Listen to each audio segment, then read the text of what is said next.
Karena pengampunanmu, aku tidak takut lagi. Dan tidak akan mau ingat-ingat lagi dosa saya yang lama. Tidak akan mau ingat-ingat lagi. Karena sudah engkau ngadisal puhoko, sudah engkau lewatkan dari hadapanmu. Engkau mengatakan bersih seperti kain kesumba, putih seperti bulu domba. Kadang-kadang kita ini tidak memiliki sukacita sejati memenuhi hati kita karena pengalaman-pengalaman lama itu masih lengket di sini. Ketemu dengan orang yang pernah menyakiti hati kita, lengket lagi, muncul lagi dan lengket di sini. Sehingga damai sejahtera dan sukacita bertuhankan Tuhan Yesus itu tidak bisa kita nikmati.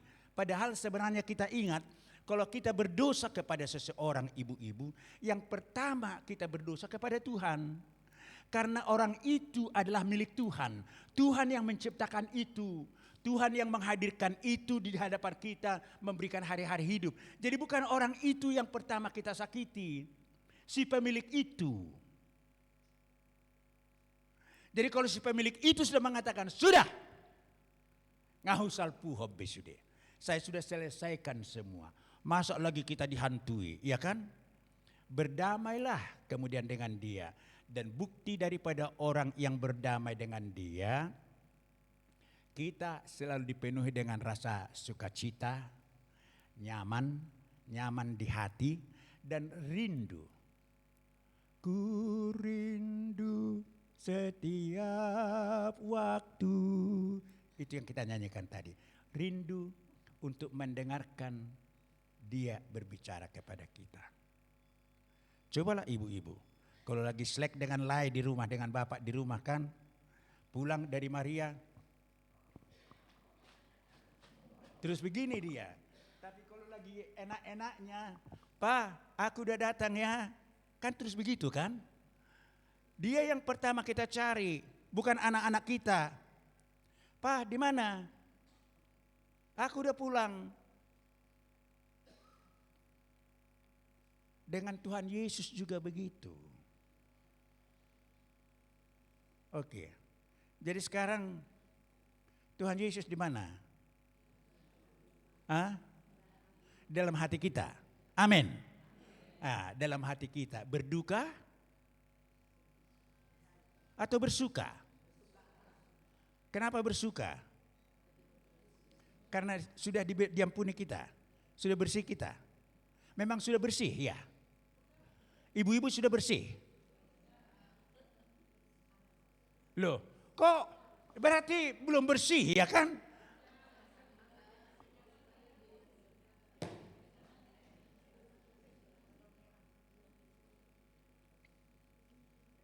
Iya. Oke.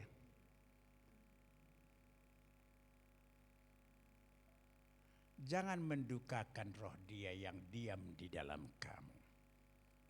Kita membuka firman Tuhan dari 2 Timotius 3. Kita hanya baca sampai dengan ayat yang ke-7, tapi semua bab itu nanti akan merupakan teks daripada firman Tuhan yang akan kita pelajari. Tapi bacaan kita hanya sampai dengan ayat yang ke-7. Ya. 2 Timotius.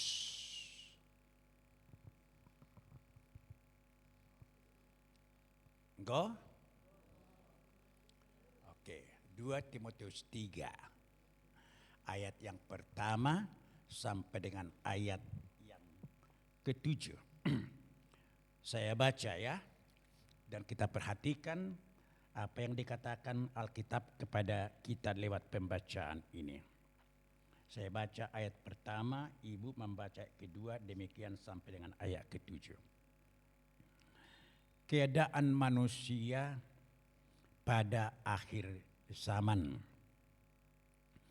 Ketahuilah bahwa pada hari-hari terakhir akan datang masa yang sukar semuanya.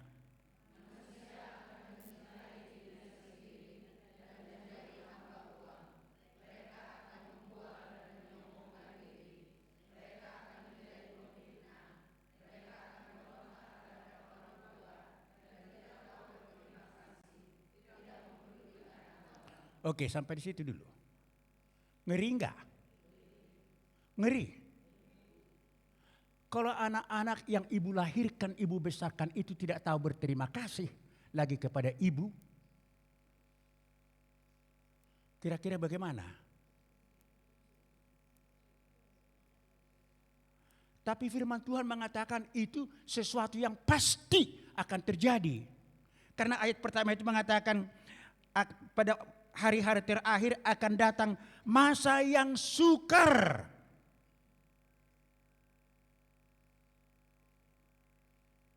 Oke, ayat 3. Tidak tahu mengasihi, tidak mau berdamai, suka menjelekkan orang, tidak dapat mengekang diri, garang, tidak suka yang baik. 4.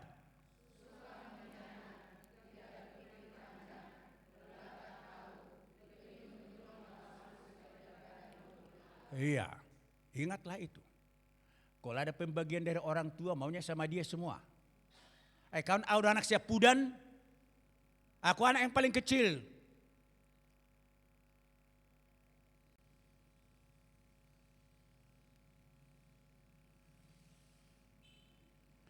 Secara lahiriah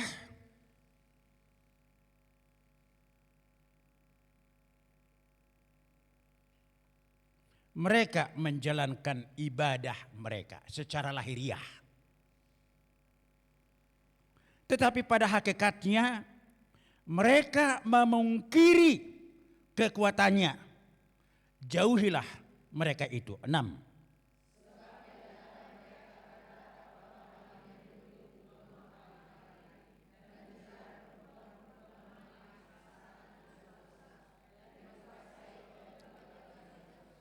Bayangkan itu. Kehidupan seksual itu. Saudara-saudara satu gereja, bahkan pemimpin gereja menyeludup ke rumah anggota, melakukan hubungan seksual.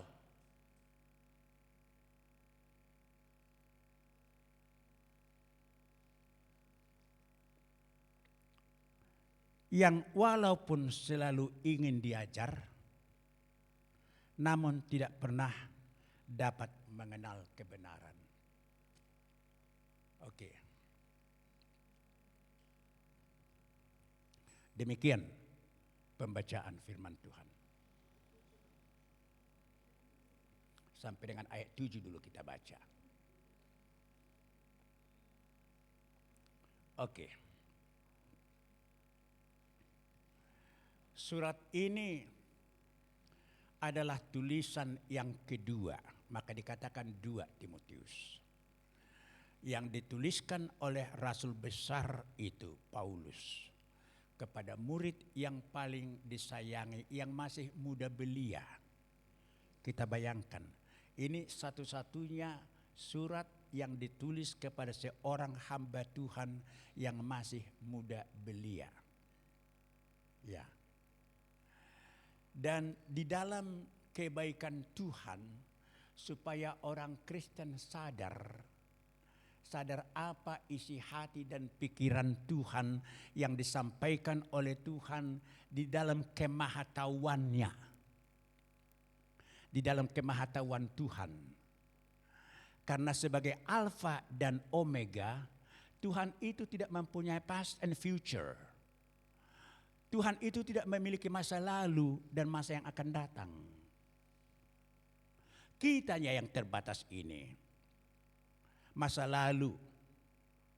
Maka kita tanya, sudah berapa umurmu sekarang? Oh, 86 tahun kata itu saya ini naminar ini. 86 tahun, artinya sudah 86 tahun dilewatinya hidup ini. 85 tahun yang lalu, banyak kali itu yang kau enggak ingat lagi kan? Ya kan? Banyak kali. Karena sudah lalu. Dan besok masa yang akan datang, tidak ada yang kita tahu apa-apa. Bahkan jam nanti, kita tidak tahu. Saya menonton NHKBP, apa ini? NHKBP dekat barat ini, apa ini? Seputih ya. Seputih menyanyi mereka. Habis korpas, terang, jatuh salah seorang bapak itu, anggota tenor itu, dan mati di sana. Tidak tahu kita apa yang akan terjadi 2 menit yang akan datang. Tapi Yesus tidak ada 2 menit yang akan datang. 5.000 tahun yang akan datang sudah tahu dia. Itu sebabnya kitab Wahyu dituliskan tentang akhir zaman. Artinya pada hari-hari yang paling terakhir. Sudah tahu dia. Iya. Jadi tidak ada yang akan datang bagi dia. Semua sudah tahu. Dan sekarang kepada hambanya Paulus yang mungkin tahun kira-kira 50 tahun. Ya kan? Karena setelah Kristus. Ya karena Paulus itu kita tahu bukan murid yang secara langsung dipilih oleh Tuhan Yesus sama seperti Matius. Ya kan? Dan yang lain-lain itu. Dia berkenalan dengan Tuhan Yesus, ditangkap Tuhan Yesus, di dalam perjalanannya mengejar-ngejar, memenjarakan orang Kristen sampai ke Antioquia. Ya. Di sana dia ditangkap oleh Tuhan. Lalu di dalam penyerahannya kepada Tuhan, dia bertemu dengan Timotius ini dan diangkat menjadi murid yang dibinanya. Nah, dan kepada Timotius yang kemudian dipercayakan membina jemaat Efesus, karena kemudian Paulus berangkat ke Eropa, ke Filipi, Tesalonika, kemudian ke Korintus. Itu sudah Eropa itu semua. Ya. Lalu dipercayakanlah jemaat itu kepada Timotius, dan kepada Timotius diingatkan, katakan kepada jemaat semuanya. Yang dikatakan Tuhan kepada saya pada akhir zaman begini. Ya, dan kepada kita firman itu sampai sekarang. Dalam masa Timotius belum akhir zaman, tapi kita ini sekarang sudah 2000 tahun setelah firman ini disampaikan, sampai firman ini kepada kita, dan kita telah melihat bagaimana zaman yang sedang kita hadapi pada saat ini. Dan apa yang dikatakan Tuhan Yesus lewat hambanya Paulus, supaya kita sadar, ya, bahwa Tuhan Yesus menyatakan ini supaya orang Kristen sadar bahwa zaman tidak akan semakin baik. Bagaimanapun kita mendoakan dunia, bagaimanapun kita mendoakan Indonesia, bagaimanapun kita mendoakan pemerintah, bagaimanapun pemerintah berusaha untuk mensejahterakan Indonesia, Indonesia ini tidak semakin baik menurut penglihatan Tuhan.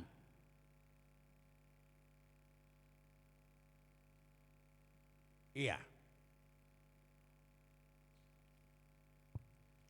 Karena seperti yang dikatakan MC kita tadi, iblis berusaha sedemikian rupa. Yang memimpin kita kebanyakan orang-orang tidak mengenal Yesus, bahkan mengkafir-kafirkan kita. Bagaimana kita harapkan mereka menjadi alat Tuhan untuk mensejahterakan? Dan kalau sejahtera secara ekonomi, katakanlah bahwa kita semakin maju secara ekonomi. Kita akan lihat nanti, apakah secara rohani kita semakin mengenal Tuhan? Coba dibuka dulu. Amsal 30.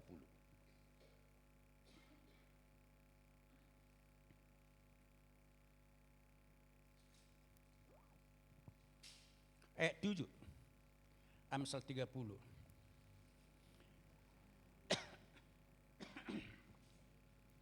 Sampai dengan ayat 9. Kita baca bersama-sama. Amsal 30 ayat 7 sampai 9. 3, ya. 2 hal aku mohon kepadamu. Jangan itu kau tolak sebelum aku mati. Yakni, jauhkanlah daripadaku kecurangan dan kebohongan. Jangan berikan kepadaku kemiskinan atau kekayaan. Biarkanlah aku menikmati makanan yang menjadi bagianku. Supaya kalau aku kenyang, aku tidak menyangkalmu. Dan berkata, siapa Tuhan itu? Atau kalau aku miskin, aku mencuri dan mencemarkan nama Allahku. Semua kita ini sebenarnya sudah ditetapkan Tuhan porsi secara ekonomi. Porsi bagi kita. Dan makin kita kenal Tuhan, akan semakin kita mengerti porsi itu. Itu sebabnya orang semakin mengenal Tuhan, maka dia semakin non-materialistik. Makin tidak materialisme. Tapi kalau orang tidak kenal Tuhan, dia pasti akan semakin materialisme. Makanya Amsal ini, ya, Salomo mengatakan, jangan berikan aku kekayaan. Supaya kalau aku kaya, aku menjadi menyangkal engkau. Siapa Tuhan? Aku kan sudah enak-enak. Orang pada saat ini mengatakan money is everything. Uang adalah segala-galanya. Kalau ada uang bisa segala-galanya. Kan itu sekarang. Karena uangnya manusia ini. Begini. Korupsi di sana, korupsi di sana, korupsi di sana. Penegak hukum pun yang harus menegakkan hukum koruptor. Ya. Apa yang dicari orang? Uang. Apa yang dicari orang? Uang. Apa yang dicari orang? Siang, malam, pagi, petang. Uang, uang, uang, uang, uang, uang. Tapi jangan jadikan aku miskin, supaya aku tidak akan mencuri dan menyangkal namamu. Berikan aku porsiku itu Tuhan. Iya. Kalau tahu kita porsi kita, tidak akan cemburu kita dengan orang-orang yang lebih kaya kepada kita. Tidak anggap enteng kita kepada orang-orang yang kita rasa lebih sederhana hidupnya daripada kita. Dan itu hanya akan terjadi kalau kita mengenal Tuhan. Kalau Tuhan itu benar-benar diam di dalam kita, dia akan mengatakan, bukan porsimu itu. Memang ada uang proyek itu di tasmu itu sekarang 500 miliar, tapi bukan porsimu itu ya. Mau diambil? Kalau orang Kristen dia katanya sudah lahir baru, dak dikduk, bukan porsimu, bukan porsimu. Di sini Roh Kudus itu berbicara.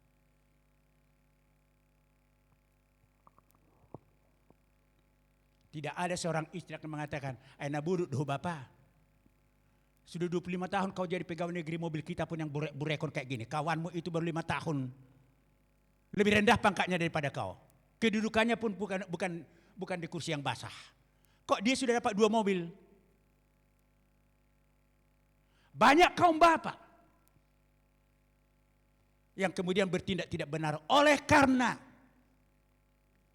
dia tidak tahu porsinya. Lalu datang si iblis lewat istrinya. Harusnya istrinya itu kan penolong kan? Penolong. Harusnya istrinya berkata, "Mam," waktu suaminya mengatakan, "Mam, ini uangnya dikasih 50 juta.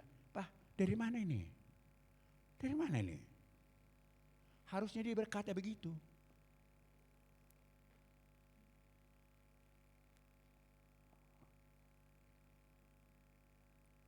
Iya. Gak tahu saya, apakah yang kita miliki sekarang adalah porsi kita? Porsi kita? Atau ada yang di luar porsi kita yang ada di bank sekarang kita simpan?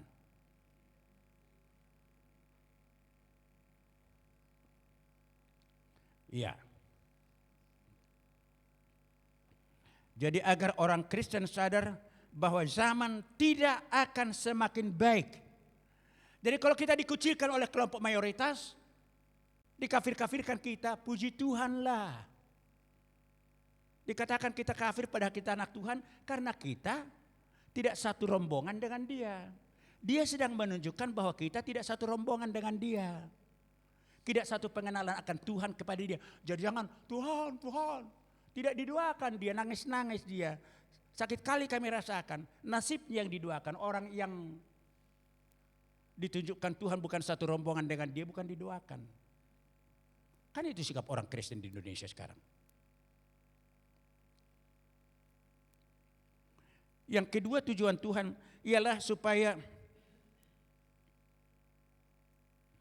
manusia orang Kristen secara khusus sadar bahwa usaha manusia di luar pengenalan akan Tuhan Yesus dalam menata zaman tidak akan dapat memperbaiki pengenalan orang akan kepada Tuhan.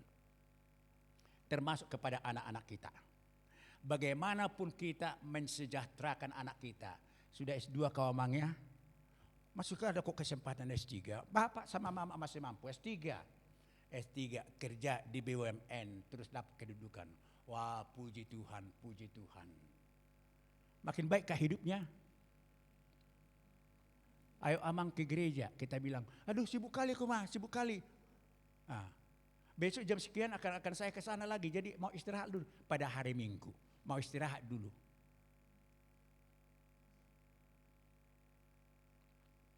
Iya. Jadi bagaimana kita mensejahterakan anak kita, keluarga kita. Kalau itu di luar Tuhan, anak itu tidak akan sejahtera. Secara jasmani barangkali dia bisa saban hari tukar baju, pakaian yang baru. Tapi ininya, dan manusia itu sejahteranya akan ditentukan oleh suasana batinnya, bukan suasana jasmaninya. Itu sebabnya yang sakit pilek-pilek, pening-pening jauh lebih panik daripada orang yang sakit kanker. Tergantung kepada situasi batinnya ini bagaimana. Jangan silap. Jangan terlalu banyak merias jasmani. Perlu dirias? Perlu juga dong. Tuhan menciptakan semuanya indah. Tapi jangan dirias dengan porsi yang bukan porsi kita. Dan jangan dirias padahal manusia batiniahnya penuh dengan borok-borok. Jadi 2000 tahun sebelumnya Yesus sudah mengatakan itu kepada kita lewat hambanya Paulus. Supaya kita tahu bagaimanapun kita mensejahterakan keluarga kita, kalau di luar Tuhan Yesus, no sejahtera. Yang ketiga,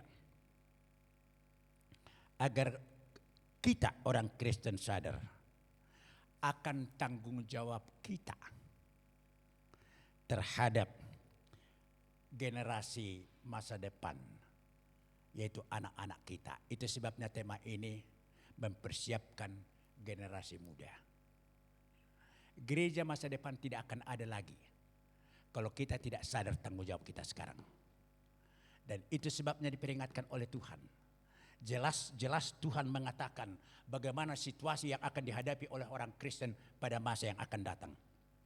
Kita tahu yang pertama yang dikatakan tadi yaitu materialistis absolut. Artinya absolut segala-galanya adalah dengan materi.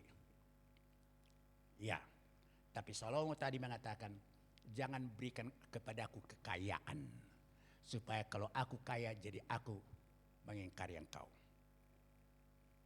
Kita ingat itu, ya. Money is not everything. Money is just one gift. Uang hanya salah satu pemberian Tuhan. Ya. Pemberian Tuhan. Kalau Tuhan mau menghendaki mengambil uang yang banyak itu, ibu-ibu, diizinkan ibu 5 hari sakit. Opname. Mungkin di Kuala Lumpur, di Singapura. Habis berapa ratus juta atau berapa miliar. Ya. Supaya kita sadar bahwa hidup ini bukan uang. Untuk menyambung 1 hari umur manusia, manusia siap mengeluarkan berapa miliar.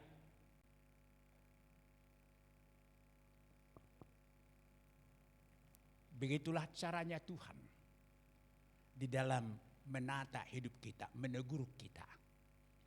Ku ambil yang bukan porsimu itu ya. Ku izinkan kau sakit dulu, kata Tuhan.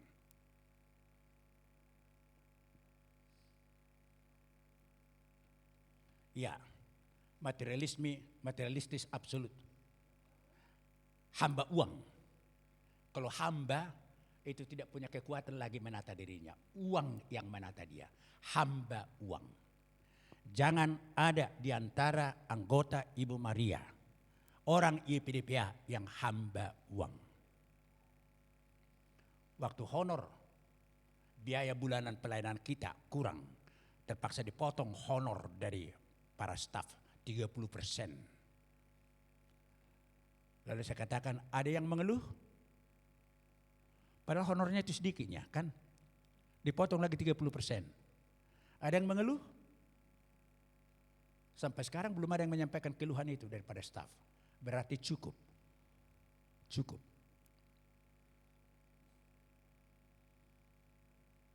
Ya.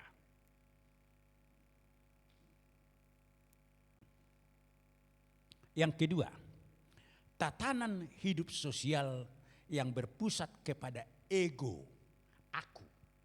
Tatanan hidup sosial yang berpusat kepada aku. Setelah aku tidak presiden, anakkulah. Semua kita memuji-muji dia selama ini. Ternyata menjelang akhir karir, kelihatan aslinya. Ya.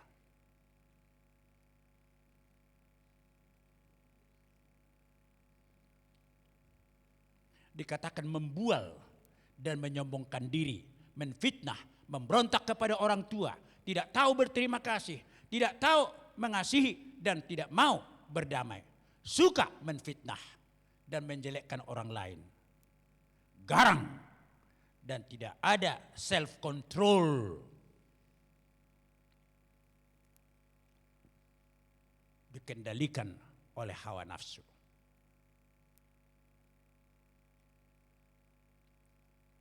Kan banyak orang tua yang mengatakan,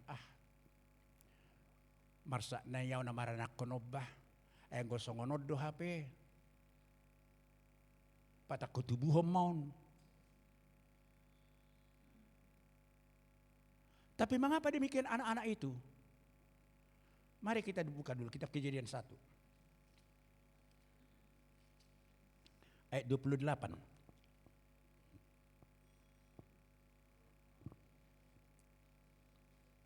Kejadian bab 1. Buku pertama kita itu. Bab 1 ya. Ayat 28.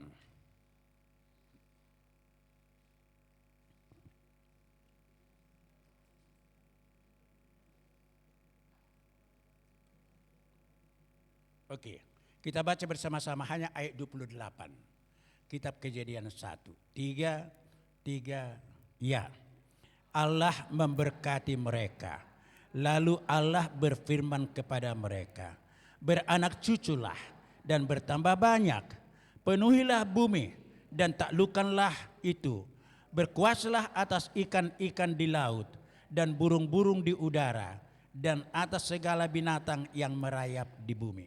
Saya baca sekali lagi bagian pertama. Allah memberkati mereka, Adam dan Hawa. Lalu Allah berfirman kepada Adam dan Hawa. Apa firman-Nya? Beranak cuculah dan bertambah banyak. Ini apa yang dikatakan difirmankan Tuhan ini adalah permintaan atau permohonan atau apakah perintah atau apakah harapan? Menurut Ibu apa ini? Perintah. Perintah. Oke, perintah kan? Ya, ini perintah. Jadi yang berkeluarga, Tuhan memerintahkan supaya beranak cucu. Karena apa? Karena apa? Dikatakan penuhilah bumi dan taklukkanlah itu, berkuasalah atas ikan-ikan di laut, supaya ada manusia keturunan dari Adam dan Hawa yang akan menata bumi ini, menguasai bumi ini menjadi indah. Jadi diperintahkan oleh Tuhan. Ibu-ibu, kalau ibu dan bapak punya anak, itu karena perintah Tuhan. Karena apa? Karena Tuhan memberikan kepercayaan kepada ibu untuk mendidik anak-anak ibu. Mendidik untuk apa? Supaya menjadi alat Tuhan memelihara bumi ini, menata bumi ini menjadi baik. Jadi kalau orang berkeluarga belum punya anak, berarti Tuhan mengatakan, aku belum bisa mempercayakan kau.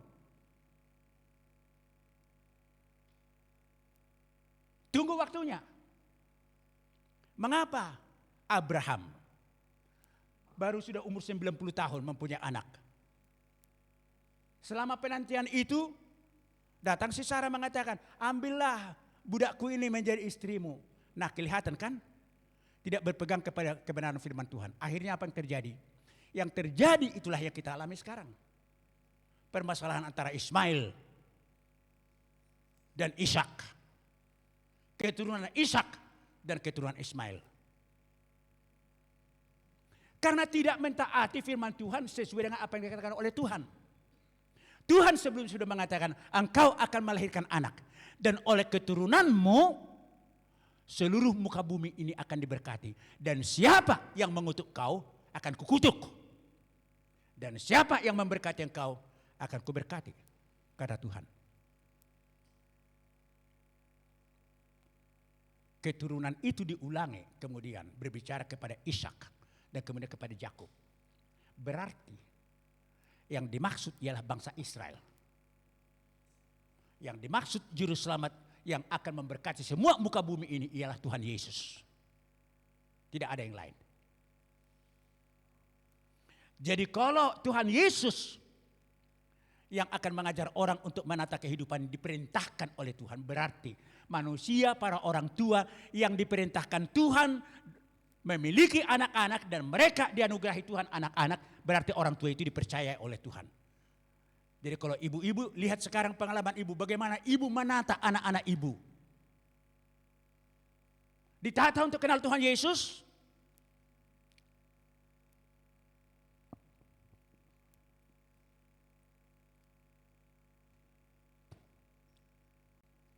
Ya. Kalau belum ditata mengenal Tuhan Yesus, si penata itu pun belum mengenal sungguh Tuhan Yesus. Belum Tuhan Yesus merupakan jalan keluar yang terbaik di dalam mengatasi segala masalah. Karena segala masalah, penyakit, Yesus. Kesedihan, Yesus. Kemiskinan, Yesus. Semuanya Yesusnya jawaban. Yesus adalah jawaban. Tapi kalau kita tidak menata anak-anak kita sementara kita dipercayakan Tuhan dengan memberikan anak-anak itu kepada kita, kita tidak perkenalkan Yesus yang merupakan jawaban satu-satunya untuk segala sesuatu. Awas. Kepada siapa dituntut?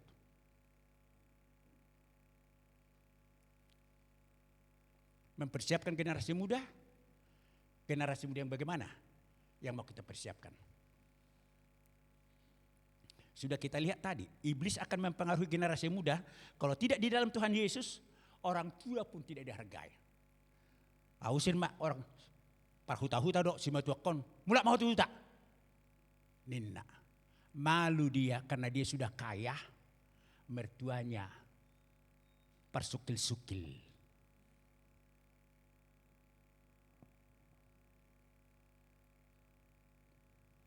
Iya. Yang ketiga, generasi yang akan datang itu pada zaman akhir. Tidak mempedulikan agama. Beribadah. Tetapi ibadah itu hanya pergi ke gereja. Markurham yang bahasa di bagi hamuda. Bukan oleh karena mau bertemu dengan Tuhan. Selalu ingin diajar. Tetapi sudah diajar kalau kena kepada dia. Nagurang main 4 tahun. Bangko song no binay, song no binay, bedi sedih bangulu. Nga biasa no aksong ni debo, ang na korupsi nga biasa no ni. To ema. Namasay gaga ursa, inamasay maniula. Ya kan? Pokoknya diberikan persembahan banyak-banyak ke gereja. Sudah rohani kali dia. Natinakoy binuat tu gereja.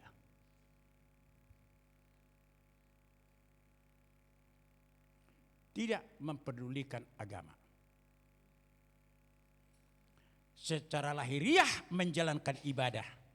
Tapi pada hakikatnya kuasa agama itu Kristus yang dipuja dan disampaikan dalam diajarkan lewat agama itu. Coba ada gereja kita menekankan tentang kelahiran baru. Enggak. Padahal firman Tuhan jelas siapa yang ada di dalam Kristus ialah ciptaan baru. Yang lama sudah berlalu dan sesungguhnya yang baru sudah datang. Hari Sabtu kemarin saya KKR terhadap mahasiswa USU. Tidak semua, hanya tingkat 1. Itu pun tidak semua fakultas. Terpaksa dibawa keluar USU mereka. Tahu sekarang bagaimana? USU itu milik pemerintah, tapi mau KKR di sana. Can you do that? Tapi enggak apa-apalah. Dibawalah mahasiswa tingkat 1 itu ke sana. Sudah saya jelaskan firman Tuhan. Saya katakan siapa yang ada di dalam Kristus. Ialah ciptaan baru. Kapan kau ciptaan baru? Di mana Kristus dalam hidupmu?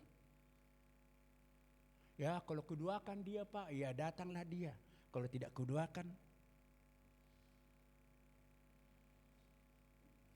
Tapi pada akhir khotbah, waktu saya katakan mari kita berdoa. Sekarang,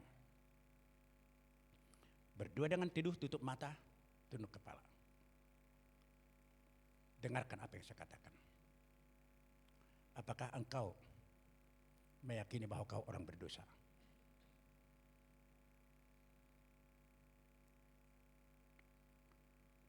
Apakah engkau berdosa kepada dirimu karena engkau tidak memelihara dirimu dengan baik sebagai ciptaan Tuhan? Apakah engkau berdosa kepada mamamu? Coba ingat dulu mamamu. Kepada bapakmu? Jangan-jangan mereka tidak makan ikan asin di desa sana demi mengumpulkan sedikit-sedikit uang untuk dikirim belanjamu setiap bulan. Adakah engkau bersyukur, berbangga memiliki mama dan bapak seperti itu? Atau kau menyesali, mengapalah begini bapakku dan mamaku? Dan panjang lagi saya katakan.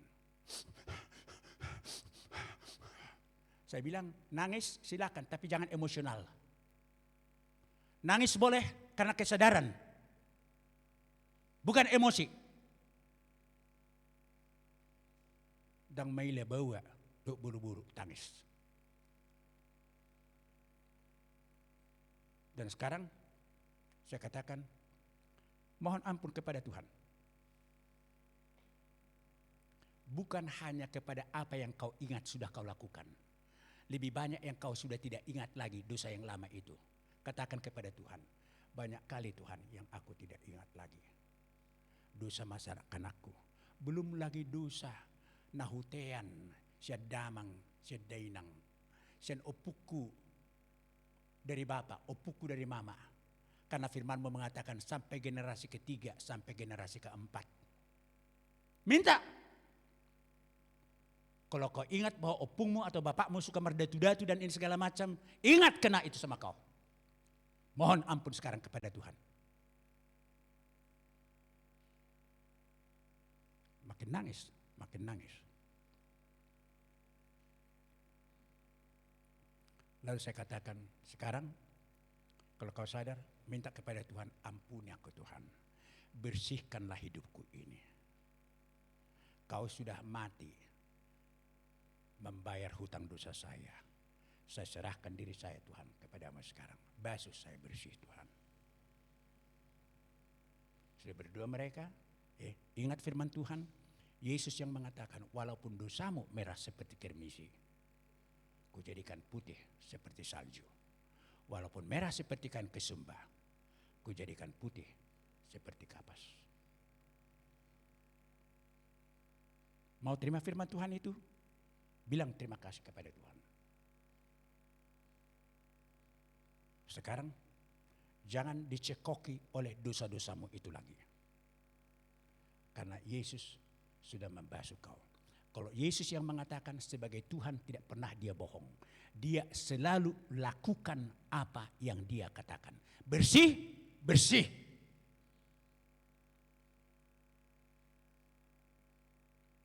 Oke, tidak cukup. Firman Tuhan mengatakan, kalau rumah itu sudah bersih, tapi kosong, maka iblis akan datang mengajak temannya lagi. Jadi orang itu akan bisa jauh lebih jahat lagi dari sebelumnya. Sekarang minta kepada Tuhan, Tuhan masuklah engkau ke dalam aku. Jadikan aku dengan rohmu yang kudus benar-benar belajar cinta Tuhan. Aku menyerahkan hidupku kepadamu. Terimalah aku menjadi anakmu. Aku mau ikut engkau. Bukti sebagai kau mau ikut Tuhan, belajar firman Tuhan baik-baik. Katakan kepada Tuhan, aku mau belajar baik-baik tentang firman-Mu Tuhan. Karena firman-Mu adalah pelita bagi kakiku dan terang bagi jalanku. Aku mau Tuhan, sebagai manusia baru mengikut Engkau. Terima kasih Tuhan Yesus. Kalau benar kau mengatakan begitu, silakan berdiri, saya bilang. Berdirilah hampir semua, tidak semua. Hampir semua. Dengan air mata. Apakah ibu sudah pernah lakukan yang demikian?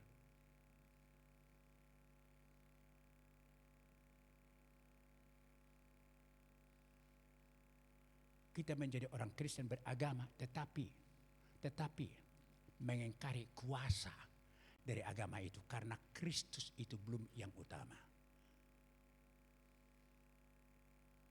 Kristus yang terutama di dalam hidupku.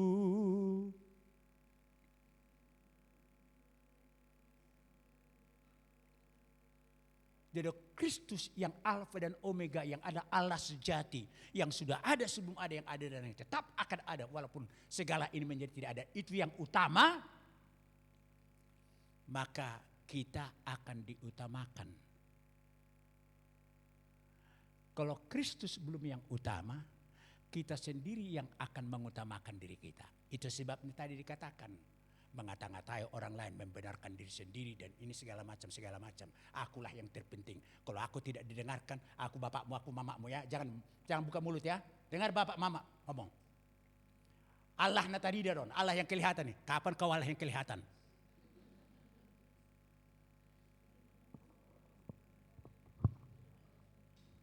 Ya.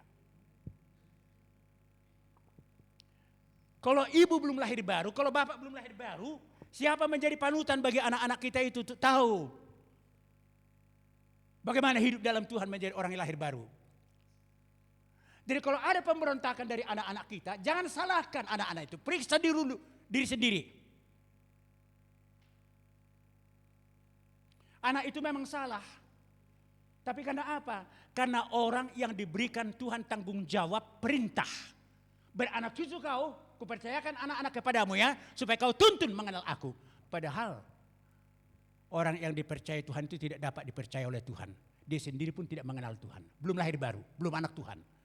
Bagaimana dia bisa memimpin? Betapa enaknya dan indahnya bertuhankan Tuhan Yesus itu.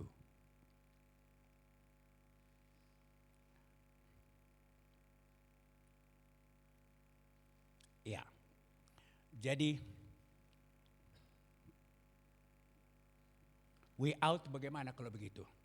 Kalau kita menghendaki kerinduan Tuhan supaya gereja masa depan itu tetap berdiri bukan sebagai gereja semata, tetapi orang-orang Kristen yang benar-benar cinta Tuhan sampai kedatangan Tuhan Yesus yang kedua kalinya. Yang pertama, generasi sekarang, generasi tua harus bertobat dan terima Tuhan Yesus.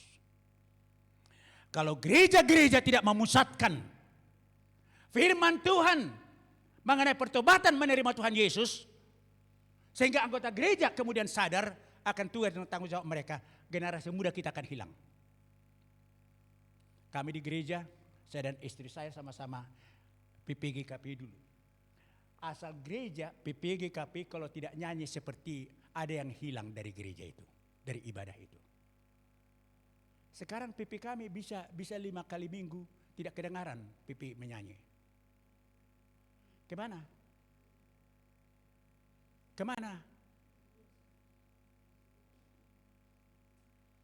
Kalau kami dulu, Victor, rojo tuja buba, Kenapa? Ayo dong do buruk di jauh, malu do marede. Asa dohot pipigi kapi. Aduh mau saya dijauh bisa menoma merengin, nah kan? Mau saya dijauh bisa menoma merengin. Lalu saya bilang, kapan pipigi kapi itu menjadi ajang untuk mempertunjukkan anakmu supaya dilihat orang?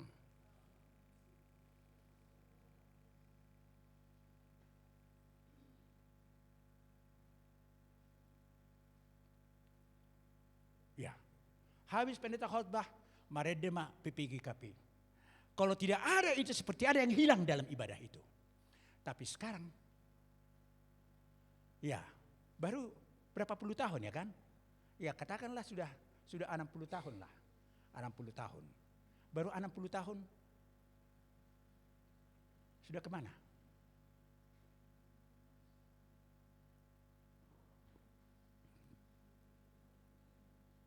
Ya, sudah lama gereja kita mengabaikan inti pembinaan warga jemaat. Jadi kalau PPG yang sekarang pun tidak kelihatan karena generasi saya orang tua mereka itu memang belum di dalam Tuhan.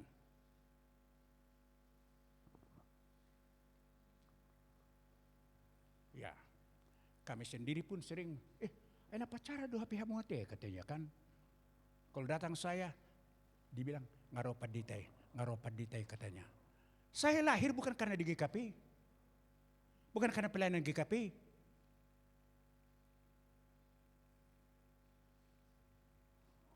Tapi di dalam kebaikan Tuhan untuk mengambil salah seorang laki-laki orang Pahai yang kampung saya itu pun tidak ada di peta kecamatan, saking kecilnya. Tapi disuruh Tuhan, hamba Tuhan dari Salatiga sana khotbah supaya saya bisa. Ya.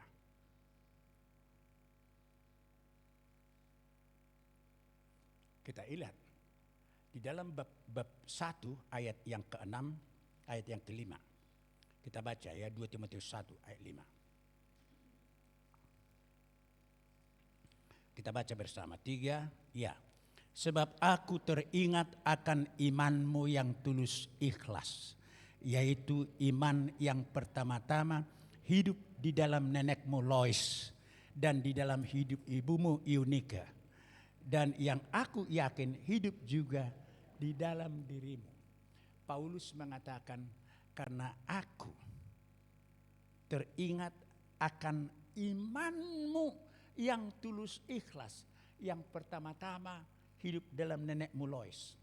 Saya rasa Lois ini karena Kristen pada tahun 50-an, Kristen paling-paling mereka yang bertobat pada hari raya Pentakosta waktu Roh Kudus turun.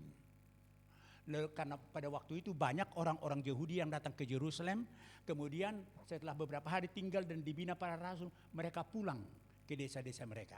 Jadi ini orang Listra. Datang dari Listra ke Yerusalem sebagai orang Yahudi beribadah, tapi di sana ditangkap Tuhan Lois.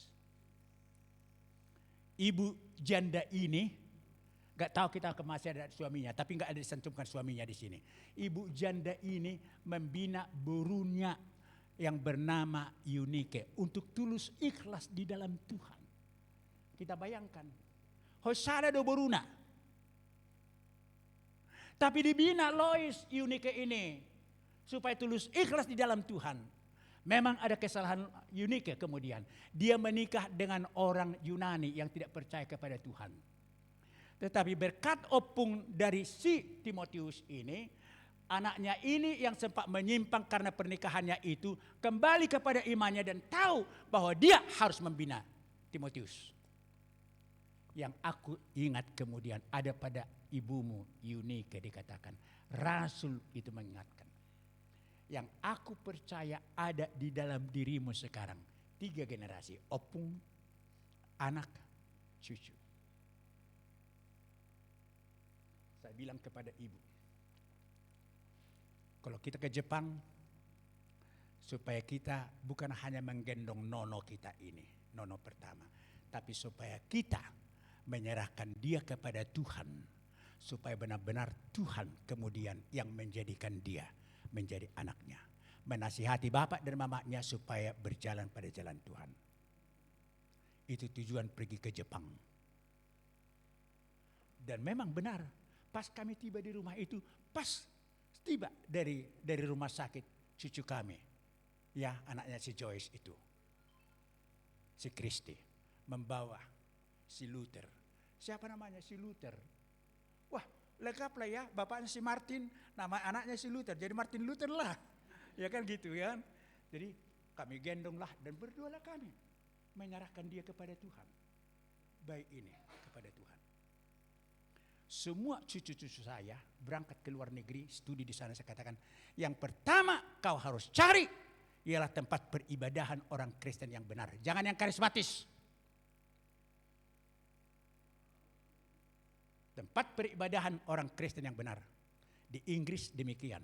Itu Mama si Luther ini. Sekarang yang di Melbourne, di Australia, begitu juga. Ya, yang ketiga, yang di Kuala Lumpur, begitu juga. Tidak ada pesan opungnya yang lain selain daripada cari tempat peribadahan yang benar-benar hidup di dalam Tuhan. Karena selama di sini mereka sudah dibina orang tuanya dan di dalam pelayanan siswa di sini. Ibu-ibu, kalau ibu kita lihat di sini sekarang, ya tahu si Timotius ini orangnya itu bukan pemberani, pemalu dia. Timid, pemalu. Asalnya orang nggak berani lihat orang begini. Mungkin karena dibawa dengan situasi latar belakang dia sebagai anak yang bapaknya bukan orang Kristen, pemalu. Tapi kemudian Eunike menyerahkan si Timotius ini umur belasan tahun kepada Timotius untuk dibina Timotius kemudian menjadi murid sehingga dia bisa. Akhirnya begini, maksud saya begini, tidak cukup hanya kita, memang kita yang pertama di rumah yang akan membina anak-anak kita. Tapi kita harus mencari bapak rohani atau kakak rohani untuk anak-anak kita.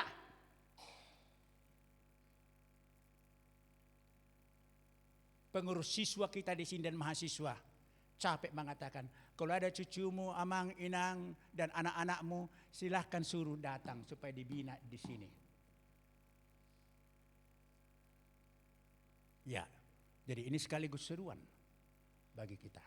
Kalau kita merindukan supaya generasi depan anak-anak kita itu juga menjadi orang yang seperti Timotius ini, yang dipakai Tuhan dengan besar walaupun latar belakangnya pemalu, tapi kemudian itu semua sifat-sifat negatif itu diambil Tuhan menjadi pemberani dia. Masih pemuda dia membimbing gereja yang sangat besar sekali, mengangkat para penatua-penatua, menasihati para orang tua. Dia anak muda. Sehingga Paulus mengatakan, jangan seorang pun menganggap engkau rendah karena engkau muda. Tapi jadilah teladan bagi orang-orang percaya. Kalau bagi orang tidak percaya gampang teladan. Sandiwara kita di luar sana bisa. Tapi kepada orang-orang yang percaya jadi teladan itu jauh lebih sulit. Tapi Timotius dikatakan, jadilah teladan kepada orang-orang percaya. Jadi ibu-ibu yang dikasih oleh Tuhan Yesus Kristus. Apa yang akan kita lakukan dengan anak-anak kita ini? Ya, kalau bapak kurang peduli, ingat Eunike. Suaminya juga kurang peduli. Tapi dia berjuang. Karena dia berjuang supaya anaknya dijamah oleh Tuhan, dipakai oleh Tuhan. Tuhan mendengarkan. Ya. Mari kita berjuang, kita rampas. Setan itu begitu hebat sekarang. Coba anak-anak kita ini kan, kemana kita? Ke sana, ke kafe sana lah ya. Kurang enak kafenya di situ. Pindahlah kita ke kafe yang di sana, kafe sana, kafe sana, kafe sana, kafe sana. Hol nomor kafe-kafe nama orang Jolma.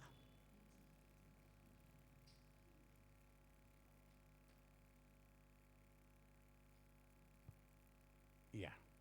Tidak salah sih pergi ke kafe, tidak salah. Tetapi hamba uang tadi dikatakan, diminta dari ibu uang supaya bisa ke kafe sana. Sifat hedonisme Hedonisme itu artinya bersenang-senang tanpa bekerja. Itu sekarang generasi muda itu sudah dinubuatkan dalam firman Tuhan tadi. Apakah anak-anak kita akan kita biarkan demikian? Ya, jangan kita biarkan anak-anak kita dirampas setan. Padahal kita sudah bawa anak kita itu dibaptis dalam nama Allah Bapa, Anak dan Roh Kudus. Kita biarkan kemudian dirampas oleh setan karena kita tidak membina anak-anak kita itu dalam jalan Tuhan, dan kita sendiri pun tidak menunjukkan keunggulan, keindahan, kelebihan dari orang yang mengatakan dirinya percaya kepada Tuhan Yesus. Ya. Kalau Yesus yang utama, Yesus yang akan mengangkat anak-anak kita itu. Dan kalau Yesus yang mengangkat, tidak ada yang akan bisa membatasi. Tidak perlu itu disogok atasannya itu supaya anak kita itu diangkat. Ya. Kalau Tuhan Yesus yang bertindak, tidak ada yang akan bisa membatasi itu. Sekarang andalkan doa, andalkan Tuhan. Aku percaya Tuhan, aku percaya Tuhan. Anakku ini sekarang begini, anakku ini sekarang begini. Tapi kenal anakmu, kenal anakmu. Paulus mengatakan, yang aku tahu sekarang juga ada padamu, mempunyai iman yang tulus, ikhlas. Kalau demikian generasi muda kita akan semakin diselamatkan oleh Tuhan. Amin. Mari kita